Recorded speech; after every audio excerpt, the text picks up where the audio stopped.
and tells you to park, and you're like, no, road safety told me, say, no, guy, just park first. Lack of synergy. They are not on the same page. You and I have seen maybe videos on the internet where police is fighting soldier.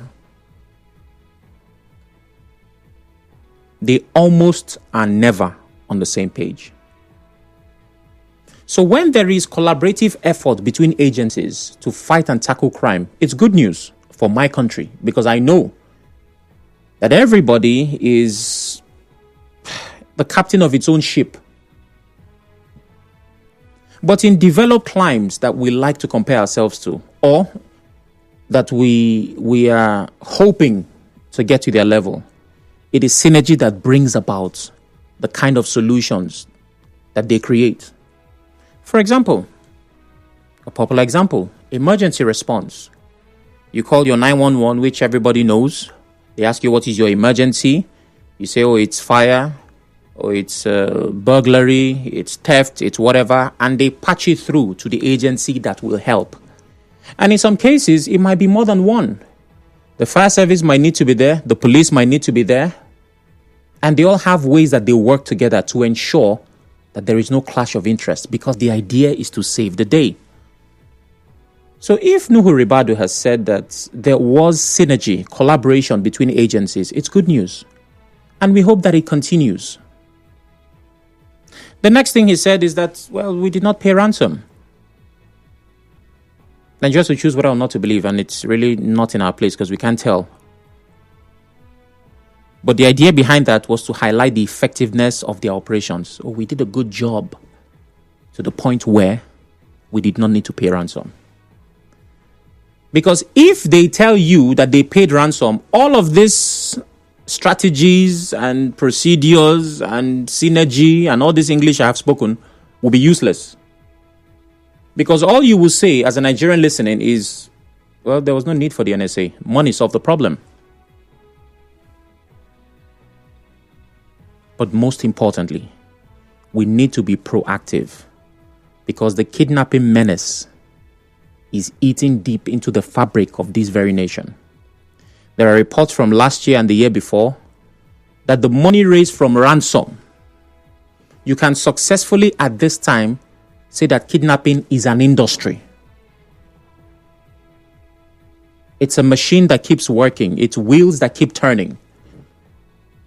And more people are recruited into it. So if we must fight it, we must also be tireless in our efforts. And how can we do that? Strengthen intelligence and surveillance. There should be community engagement and policing. At some level, policing has to be local. If you're fighting crime in any part of the world, there is intelligence that the locals have that you and I may not have. It doesn't matter if we have degrees in criminology. There are some village people that will tell you that, you see this area, this is where it is hottest, and take it from them. Then there must be economic empowerment and job creation. Every other day I see videos on Twitter or Instagram where they say they've caught one kidnapper, and it's a young person. A person who maybe if they had an opportunity to be something better, they could have taken it. Now, it's not making excuses for them saying because they don't get money. No. But the truth is, some of these young people will not want to be kidnappers if they have the right opportunities. The next is that we must strengthen our justice system. If and when a kidnapper is caught, in the event that justice, that the law enforcement agents play their part, and the community intelligence comes to play, and people help, and a kidnapper is apprehended, let justice be served. Let the people have faith in the system. Let them not come tomorrow and police is saying the person escaped. Or after a few days, people confirm that they saw that person roaming the streets, walking like a free man. And most importantly, we must deploy technological solutions for surveillance and crime fighting generally. Because you cannot man every street, every highway. We don't have enough police officers. No country does.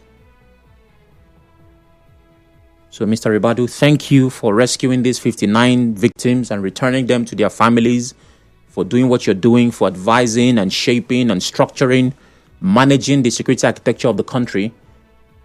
But kidnapping is an industry right now, and we must be proactive to ensure that moving forward, the headline is that kidnapping attempts were prevented, not that victims were rescued. That's my 2 cents. I'd like to hear yours. 0817-923-0002. 0817-923-0003. WhatsApp is 080-903-06-416. Please turn off your radio as you call. I am about to find out if we're live on Facebook, Twitter, and YouTube. If we are, you can drop your comments on those platforms. George calls from Buguma. Hello, George. Good afternoon. Yes, Oracle, I greet you this afternoon. Good afternoon. Let me also join first voices with you to thank him, and also say that thanking him, we should not stop at the bus stop of thanking him alone, but we should know that this country is a place where whatever comes in, whether negative or positive, does not go out. It continues to stay or live with us. Now we live in a system where you just talked about the local system of policing, and we are hearing that the president and the governors actually met and agreed and work on how to create state police. What is holding that back? Because I will tell you, as long as we keep politicizing that, we will not get rid of all these things that is a menace to the society. Let me tell you, Oracle, you know that the moment we have state police, just as you said, you know who and who that is coming into your communities, in your neighborhood. You must take adequate look of every person that comes into your neighborhood and what he or she is up to and what he or she is doing. And from there, the local system of policing is one system of policing that will bring down, if not completely eradicate it, it will bring it down to a minimal stage where you have like from 100, you now begin to see 20-30%. And one crime is brought down to 20-30% out of 100. Tell me, you see that you have a system that is very mild, but will the president now really turn and hear that is not just a political statement? What is holding that state police? That they keep politicizing it. Kidnapping business in this country, when it all started in the early 90s, I knew it was just like we just keep hearing it, thinking that it will just come and go. But today, it has become a norm, sitting very comfortable with us. Okay. It has become a big industry. It is very bad. They should realize of time. All right, thank you very much. Clinton calls from Bori. Good afternoon, Clinton. Good afternoon, Sam Oracle. Good afternoon. Oh, my. I apologize, Clinton. Please call back if you can. I'm sure you had a whole lot to say. And that was the wrong time for the call to end. 0817-923-0002.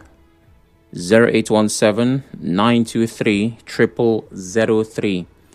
WhatsApp is 080-903-06-416. Please remember to turn off your radio as you call. Let's see, do I have a message on Facebook? Okay. I'll get to that shortly. Okay, Clinton has returned. Hello, Clinton. Yes, Sam Oracle. Thank you very much. Good afternoon. Welcome back. Good afternoon. Yeah. I want to commend NSA and also want to commend the media for promoting something good. Because in this part of the world, bad news sells more than good news. Rescuing those numbers of kidnapped victims and returning them back to their homes It's a very bold move. And again, security for me is every man's business. We must not leave it to the hands of the security agencies alone. Let us give information to the security outlets, the police, the army, so they can do their work effectively. Again, for the police, they should try and collaborate with local security outlets like the vigilantes. I believe they can give them information. Those that hunt, horse hunters, can also give information on what is going on in their own areas. If we can do this, I think we can reduce crime to the barest minimum. Finally, I think that the president as well should declare a state of emergency, because kidnapping business has become a very, very lucrative business in Nigeria. Before it was not like this, but the millions of ransoms that people have paid for kidnap victims, I think it's way alarming, and I think we must address this once and for all. Thank you very much. Yeah, thank you very much, Clinton. I agree completely. A state of emergency is the perfect response, would be the perfect response from the authorities. And you see, the brazen nature, it's not just that kidnappers are successful, right? It is that in some cases, they show off. There are videos on TikTok, I kid you not, maybe you've seen some of them, where, well, I don't want to tag these particular ones because, you can't really tell. But you know that these are people who just got money from ransom. They are in some forest and they are showing off this money, making videos and put it in on TikTok. And in the comment section, people are criticizing, and kidnappers are now content creators. It's that bad. I have a call from someone. Hello. Good afternoon. Good afternoon. Okay, as regards to this topic you raised this afternoon, the kidnapping issue is becoming something else in this country now. Okay. As a matter of fact, my 12-year-old daughter, for the past 6 months now, was kidnapped. It was heard on your radio, on your station. It was heard in Wazobia FM. And every effort we have been making all this while to recover this little girl, it's all in vain for now. But I want to know, this National Security Advisor of a thing, how can we get in touch with them? Because I really need them at this point now to come and intervene on this matter on my behalf. For the past 6 months now, you can imagine the kind of trauma myself, my wife, and other siblings of this same girl have been going through. It is not a funny matter. Please, I don't know how you can be of help in this regard. Okay. What response did you get from the security agencies? The responses are numerous. As a matter of fact, I paid ransom. The person I paid ransom to is in prison. Wow. Yes, the person is in prison as we speak. Okay. He has been there since 2021 and is there operating outside. Hold on. The person was a prisoner before you paid ransom? Yes. And the person was put in prison by the security operatives? He has been in the prison since 2021. That is the issue now. If you have confirmation that ransom was paid to this person, then why is the police not using the person to get information on your case? That is why I really need the national security advisors in this regard now. Because the trauma alone I'm going through is not here, my brother. Okay, sir. That is why I've messaged the governor, I've messaged deputy governor, I try as much as possible to get in touch with commissioner for information. None of them is responding to this call, which is not good enough in our state. Okay. Our job would, of course, be to amplify your voice. Please send us a WhatsApp message. 080-903-06416. Of course, on this call, I have your WhatsApp number. Okay. Just so that we can engage further. I'm sorry for what you're going through, sir. Okay. Pastor Talking Through Drum must make every effort to reach Commissioner for Information. Yet, it proved aborted. And it is only politics they are just attending to. They are not attending to security matters. 12 years old for the past 6 months. This is terrible. And we are in a state where we have a governor, we have deputy governor. I am calling them, I am begging them. Unfortunately, this is happening. I'm just happy as they are talking about kidnapping matter on this afternoon. Okay. Very sorry, sir. Please send that message so we can get in touch. All right. Thank you so much. Thank you very much. Kurt calls from Uniport. Good evening, Kurt. Good evening, sir. Good evening. Sir, sorry to say this. You maintain the 2 minutes you to give the people. People are wasting time. Let them go try to report. Well, there are unique cases. I couldn't have. No, hold on, Kurt. Hold on. You raised the point. I need to respond. The caller before you could not have been cut short. There was no version. There's no way. So when these cases come up, you have to understand. You're welcome. Thank you. Now, my contribution is this. Should I go on? Yes, please. Okay, I congratulate them by releasing the people who are in the captive in the hand of criminals. And they say no ransom was paid. That is good for them. But I will stand in that venue also and ask them questions.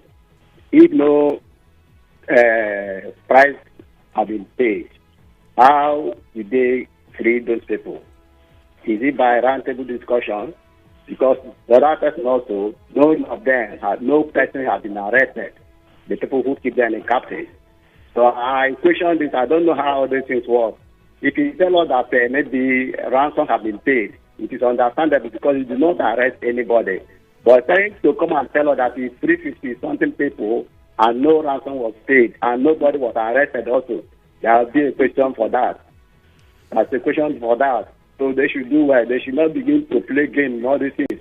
Because I've seen somebody have set his father up and kidnapped him and later released. All these people should not hold up for display. Maybe they will colonize and kidnap people, later they release them so that to give them kudos. We should stand up and begin to ask questions. Because these things have been becoming too alarming. For how many years we have been solving one problem and we are not able to solve it? You hear there are 300 people, no ransom are paid. How? Did those people run away from their camp? No bet exchange. Yeah. I dare you to Mr. Court. Okay. Thank you, Mr. Court. Now, for security issues, because of how sensitive it is, most times security agencies do not give all the details. Secondly, just by virtue of just thinking, if we were to believe what the NSA said, no ransom was paid, that means that the victims were rescued. They were able to raid their hideout. I don't know if they killed people or they apprehended. We don't have that information. But one of the many ways that people can get rescued besides ransom is that, security forces swing to action. Mira calls from Okrika. Thank God from Kana. Okay, my own is to give advice to this thing. Don't you leave now? I don't. Hello? And every time they are coming, they should turn a leave and give their license. People will not pay them anything. Okay. I think I'm watching kidnappers. If they are over that. That's just my take. All right, thank you very much for your take. Patrick calls from HA. Hello, Patrick. Yes, Oracle. Good afternoon. Good afternoon. Yes, I commend you this afternoon. And this matter on ground, I want to let you know, are you aware that an audio man is a double workshop? Yeah.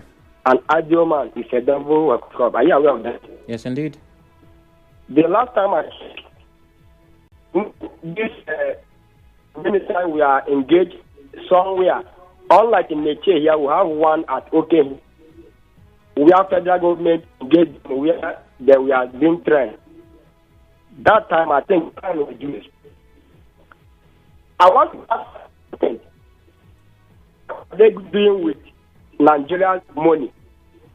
They use all of that without being engaged in something. Why would the youth think about something they are not being something? No employment, no, but they don't advise the federal government engage the youth in meaningful things so that issue of all these things will reduce in this country. For the people that we are rescued, I recommend the security people. But I want to tell you something. If in any security, if the community was not involved in that security, the security operative will not achieve anything. I want to advise federal government to foster security, this community policing. If you are saying about community policing, what is holding it? Okay. If you want to achieve results, you will make sure you put the community voice for the security aspect. They are the people that will tell you what is on ground. Thank you very much, Patrick. I have another call. Hello, good afternoon. Hello. Good afternoon. Good afternoon, Mr. Sam. Good afternoon. Thank you very much, Mr. Sam. Go ahead. Mr. Sam, I want to dwell on the issue of justice. I think our government have somehow aided crime by giving amnesty and so-called amnesty. So I don't know whether I have a report whereby a military spent a certain sum to radicalize Boko Haram and all that. All these things have to be discouraged. People should be made to face the law when they commit any offense. That is the only way to deter them from going. And even those who have any intention of going to crime, they should face the law. You understand? Yeah. So I think it shouldn't be just telling us they have succeeded. They should do more to deter people from going into crime. That is the most paramount thing here. Like the man that called you. If you could imagine what he's going through right now, somebody has not seen the daughter for about 6 months. So look at it. So they should do more in trying to prosecute people, not to give them amnesty. You understand? Amnesty is to give them more impression for people to go into crime. That at the end of the day, nothing happens to them. They'll be granted amnesty, just like our military have spent how many billions to radicalize Boko Haram. Let me end up by saying, hello? I'm listening. Let me end up, Sam, by saying a word I want to paraphrase that came from one general from Western country. He said, we do not give amnesty to terrorists. What we do is create appointments with them and their creator. Thank you very much. All right, thank you very much, Shima. It's 3:52. Let's see. There are messages on WhatsApp. Samarako, kidnapping and Yahoo have been turned to a lucrative business in the country. Bad governance and bad leadership is the brain behind these nonsense going on in the country. Thank God, Ability Atuebu says. And the next comment reads, good day, Mr. Sam. Kidnapping and criminal activities in the country is disturbing and worrisome. Nigerians are no longer safe while walking on the road. I charge the Nigeria police to live up to its promise to safeguard innocent Nigerians. Okay. All right. This has to be my final call. Hello, good afternoon. Yes. My name is Judo Bale. Go ahead, Mr. Jude. All right. Yes, Sam. Let me dwell very much on Ribadu, the chief security officer of the country. For me, he doesn't need my commendation. Okay. He has done what he should do, but particularly in the Western country. the people's lives are being protected, which is the primary responsibility of any government. Rebuttal, I pledge, should be given, should I call it automatic visa to travel to Canada to go and learn the technology that protects the lives of the people. Not even talking of paying ransom. We don't hear of this kidnapping, people being kidnapped like chickens in these countries. And he is here showcasing the people that have been kidnapped and now bragging that they did not pay ransom. Did God create us in a different way? He should go there, let the technology that protects the lives of the people. And that's why the government is being voted for.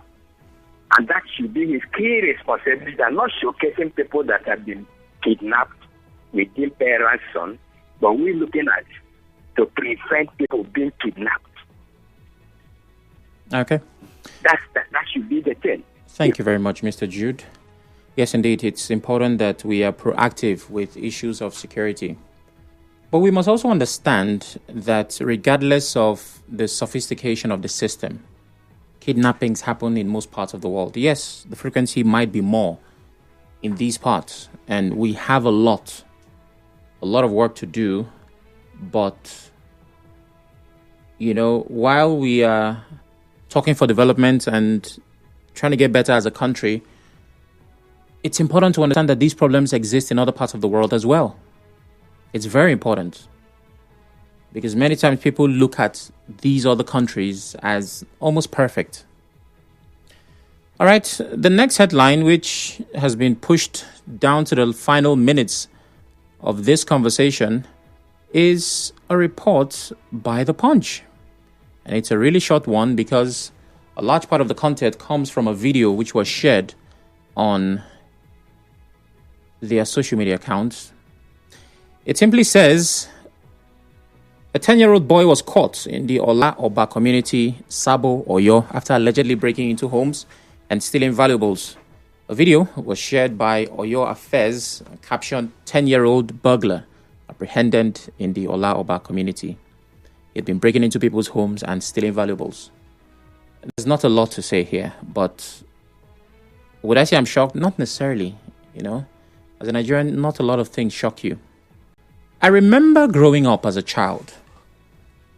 Children who committed what would be considered acceptable crime for a child were warned against becoming full-blown criminals. So when you steal meat from the pot, you steal somebody's pencil in class or their eraser or crayon, you begin to show these criminal tendencies, which, while it's not okay, it's what children do. The older ones, while correcting you, will say, if you continue like this, you will become an armed robber. If you continue like this, you will become a kidnapper, or, police will catch you, firing squad. Those were the ways that they try to scare kids. Because it was believed that those big crimes are what you graduate into. That you get to become this kind of criminal as an adult.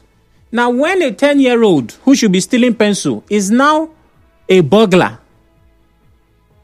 I don't know what advice, because if you tell him if you continue like this, there's nothing in front.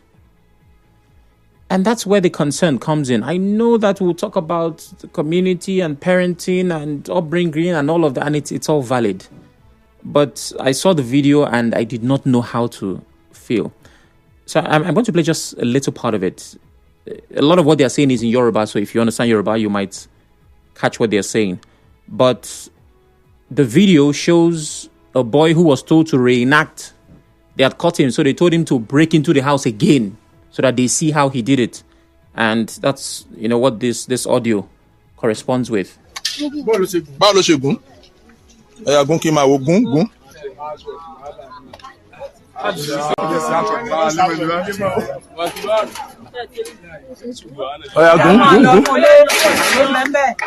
Okay,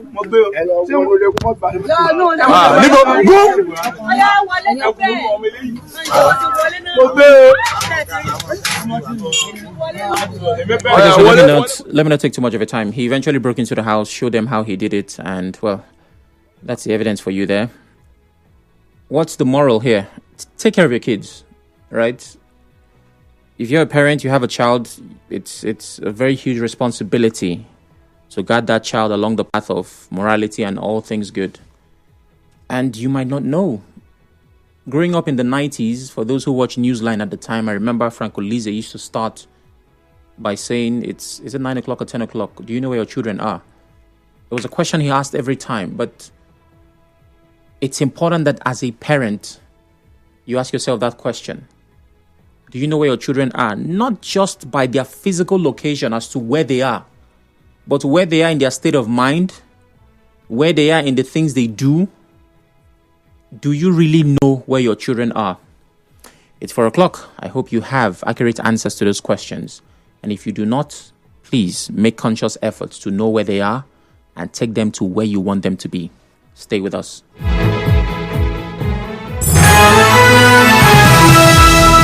Strict compliance to safety rules and regulations help save lives